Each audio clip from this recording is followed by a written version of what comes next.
కథ నా comedy show Jabardasth కథ నా కామెడీ షోలో ఇప్పుడు మా స్కిట్ కి లింక్ లేదు, ఎందుకంటే యాంకర్ చేత లింక్ చెప్పించే స్తోమత మనకి లేదు అంటూ ఒక మధ్య తరగతి కుటుంబం స్కిట్ తో మన ముందుకు వచ్చేస్తున్నారు Chalaki Chanti and tsunami Sudhakar teams. Let's welcome them.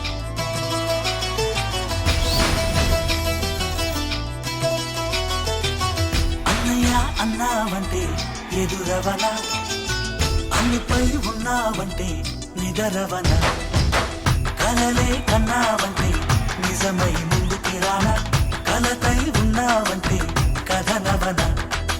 ఏంటన్నయ్యా ఈ డ్రెస్ ఏంటి, మా బట్టలు ఏంటి ఇలా ఉన్నాయేంటి? చెల్లమ్మ, మనది అసలే మధ్య తరగతి కుటుంబం. మనం మంచి బట్టలు వేసుకుంటానికి కృష్ణ భగవాన్ కొడుకులం కాదు, ఖుష్బు గారి కూతురులం కాదు చెల్లెమ్మ. అన్నయ్య ఖుష్బు గారి ఇంట్లో పుట్టింటి ఎంత బాగుంటుంది కదా. నువ్వు ఈ ఇంట్లో పుట్టినానికే దరిద్రంగా ఫీల్ అవుతాను. చెల్లెమ్మ, వచ్చేటప్పుడు హెయిర్ దుమ్ముకొని రావాలి కదా, అలా వచ్చావేంటి? ఒక్క నిమిషం ఉండు, ఇది దువ్వేనంటారా దీన్ని? దీని పళ్ళున్నాయా? ఇలా ఉంటే దూకుంటారు ఎవరైనా? నాన్న కొత్తది కొనిచ్చామని చెప్పొచ్చు కదా. ఇలానే నేను ఇంటర్ లో జాయిన్ అయినప్పుడు నాన్న నాకు కొత్త హెయిర్ స్టైల్ కావాలనేసానంటే రూపాయికి ఒక బ్లేడ్ కొనేసి నున్నగా గుండు గీకేడమ్మా. నువ్వు ఇంకోసారి దువ్వేని అడగకు. ఎందుకు? నా గుండు గీకితే చూసావు, నీ గుండు గీకితే అసలు చూడలేదు. ఇంతకీ నాన్న ఇక్కడనయా? వస్తూ ఉండాలి నాకు తెలిసి. నాన్న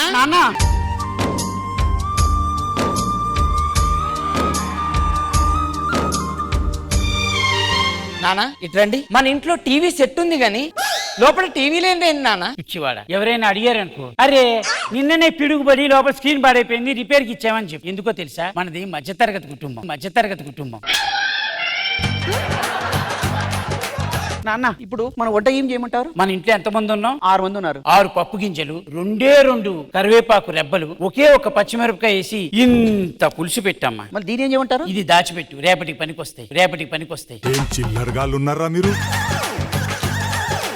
నాన్న నేను కాలేజీకి వెళ్తున్నాను. బాగా చదువుకొని మంచి ఉద్యోగం సంపాదించు.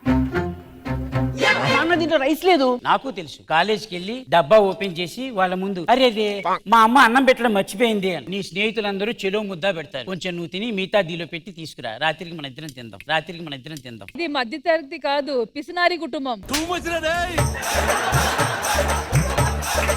మా కాలేజీలో యాన్యువల్ డే ఉంది నాన్న, నాకు కొత్త బట్టలు కావాలి. రా చెప్తాను. మనది మధ్యతరగతి కుటుంబం రా. నాకు వచ్చే జీతం 12,000, దానిలో కట్టయిపోగా నా చేతికి వచ్చేది 10,000. ఇంటి రెంట్ 6,000, కరెంటు బిల్లు 750, పాల బిల్లు 750, కిరాణా బిల్లు 1,000 రూపాయలు, మిగిలేది 1,500. ఈ 1,500లో మూర్చబోతున్న మీ తాతగారికి 500 మందులు. ఎప్పుడో పిచ్చిదైపోయింది, దానికి 500 మందులు. ఇన్ని కష్టాలు కన్నీళ్లు భరించడానికి నేను తాగడానికి దాచిపెట్టుకునే 500. ఈ 500లో నీకు బట్టలే కొన్నా, ఏసీ ఫ్యానే పెట్టించినా, టీవీ బాగు చేయించినా, ఫ్రిడ్జ్ లో నీళ్ళే పెట్టినా. చెప్పు. నేను యాన్యువల్ డేకి వెళ్ళట్లేదు నాన్న. మీ కష్టం పగవాడికి కూడా రాకూడదు గురుగారు. ఒక విషయం చెప్పాలి మీకు. ఏమైంది? కాలేజీలో నన్ను ఒకతను ప్రేమిస్తున్నాడు. అతను తప్పని పెళ్లి చేసుకుని ఎవరిని? చాలా బాగుంటాడు, స్మార్ట్ గా ఉంటాడు. మహేష్ బాబు తర్వాత వాడే. ఈ నికృష్ట దరిద్రాన్ని ప్రేమించడానికి ఇంకో దరిద్రుడు ఉన్నాడా? సరే వాడిని రమ్మని మాట్లాడు. Rakesh please darling, Rakesh come.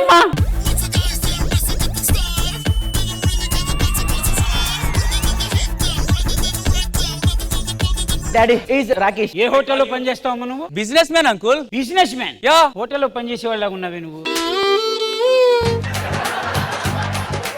నాన్న ప్లీజ్ నాన్న, is Rakesh is very nice man, is car man, is very please in setting man, please daddy.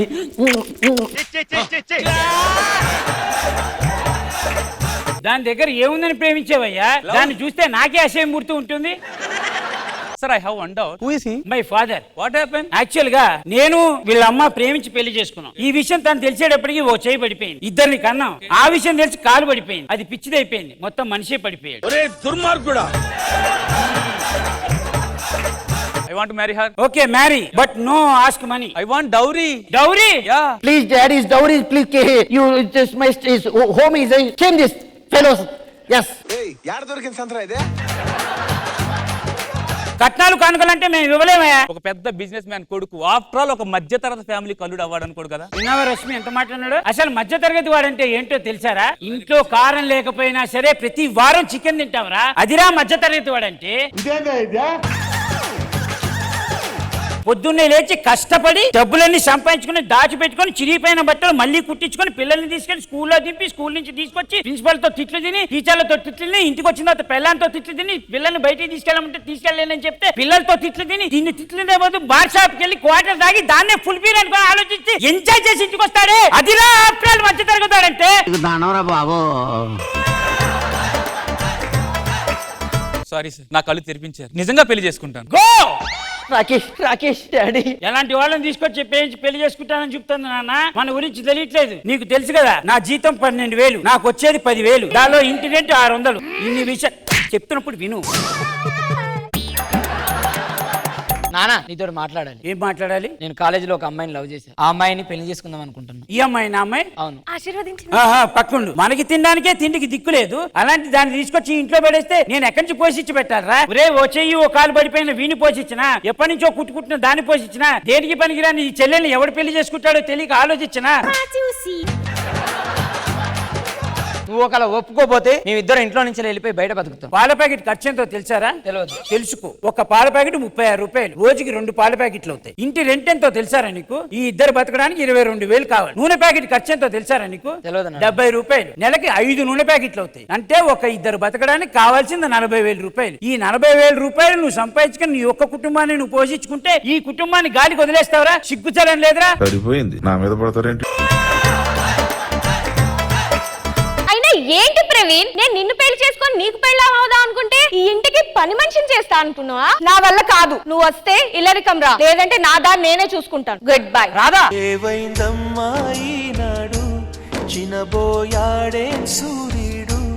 పోషించే శక్తి లేనప్పుడు ఎందుకన్నావు నాన్న? అటు చెల్లెని చేసుకుంటే వాడికి వస్తే వాడిని చెడగొట్టావు, నన్ను చేసుకుంటే అవస్థ ఆమెను చెడగొట్టావు. పోషించే శక్తి లేనప్పుడు ఎందుకు కన్నావని అడుగుతున్నావే? ఎలా కన్నానో చెప్తాను. ఇక మన జీవితాలు ఇంతేనా? మనం బాగుపడమా? మనం బాగుపడమమ్మా. ఎందుకో తెలుసా? చెప్పురా. మనది మధ్యతరగతి కుటుంబం రా. నాకు వచ్చే జీతం 12,000, దానిలో కట్టేపోగా మిగిలేది వచ్చేది 10,000, దానిలో ఇంటి రెంట్ 6,000, పాల బిల్లు 750 రూపాయలు, కరెంట్ బిల్లు వెళ్ళిపోయారు.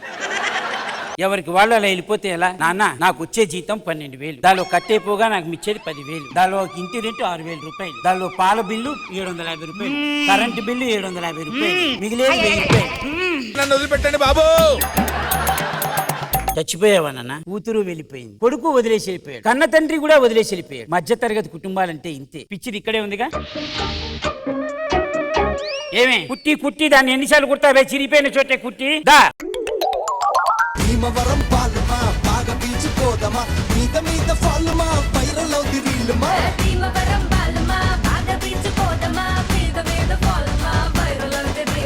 మా జడ్జెస్ ఎలాంటి కామెంట్స్ తో ఫిక్స్ అయ్యారో లెట్స్ ఫైండ్ అవుట్. కృష్ణ భగవాన్ గారు. ఏం చెప్తా, నేను మధ్యతరగతి జడ్జిని.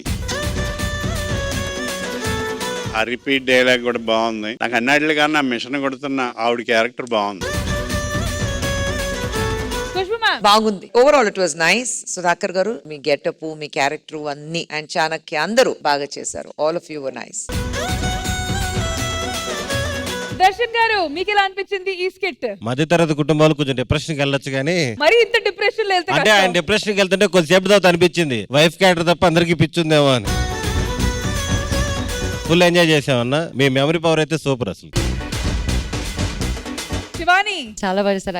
ఐ థింక్ డాటర్ క్యారెక్టర్ ఇంకా అల్లుడు క్యారెక్టర్ కూడా చాలా హిలేరియస్ గా ఉండే. మధ్యలో తెలుగు ఫెలో, ఇంగ్లీష్ ఫెలో అనుకుంటూ వెరీ నైస్ అసలు.